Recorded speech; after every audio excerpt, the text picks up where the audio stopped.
Ni matumaini yangu unaendelea vizuri. Karibu kwenye jukwaa hili. Ni siku nzuri ambako tunaendelea kuangazia masuala kadhaa yanayoendelea duniani. Kufuatia kuwepo kwa mzozo unaoendelea wa nchi za Ulaya dhidi ya taifa la Marekani, tumeshuhudia nchi za Ulaya zikichukua hatua ambazo hatukutegemea kuziona.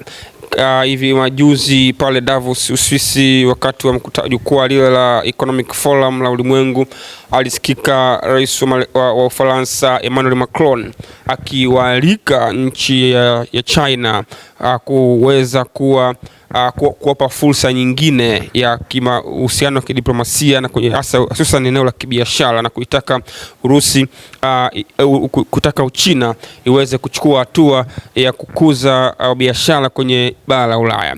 Hizi ni kauli ambazo zinakuja kipindi hiki ambacho tumeshuhudia nchi hizi za Ulaya zikiwa zimetengwa na taifa la Marekani. Lakini haitoshi pia, tumesikia tena kauli za rais tena wa Ufaransa Emmanuel Macron, waziri mkuu wa Italia Giorgia Meloni, pamoja na kansela wa Ujerumani, kwa pamoja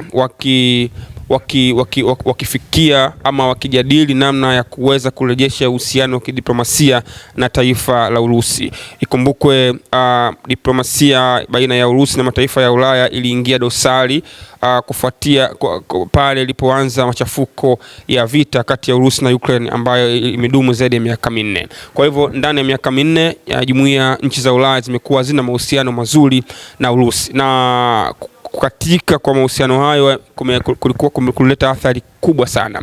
Ikumbukwe nchi za Ulaya zinategemea mafuta kutokea Urusi, na Urusi alikuwa msambazaji mkubwa sana wa mafuta kwenda katika nchi za Ulaya, ikiwemo Ujerumani, Ufaransa, Uingereza. Kwa hivyo kukatika kwa mahusiano ya kidiplomasia yaliyosababishwa na vita, manake nchi hizi za Ulaya zilikata kabisa ununuzi wa mafuta ama usafirishaji wa mafuta kutokea Moscow kuelekea katika nchi zao.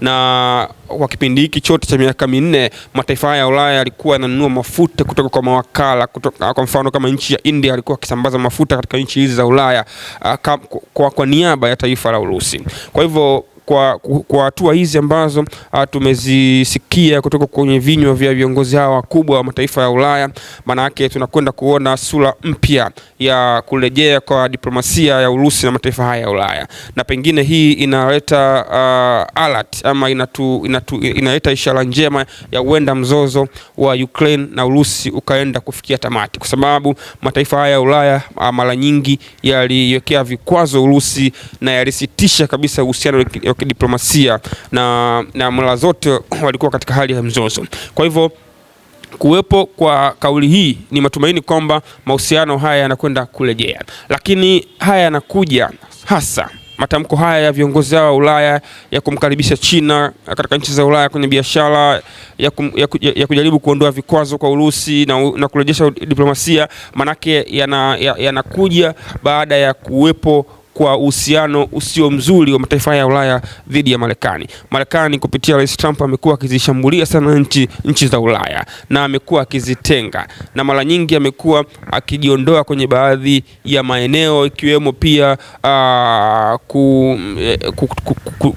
kutangaza kuchukua lile eneo la Greenland na mambo kama hayo. Kwa hivyo ni hatua nyingine nzuri ambayo tunaiona kama ni matumaini mengine mazuri ya kufufua diplomasia na kumaliza mzozo wa Ukraine pamoja na Urusi uliodumu kwa muda mrefu sana.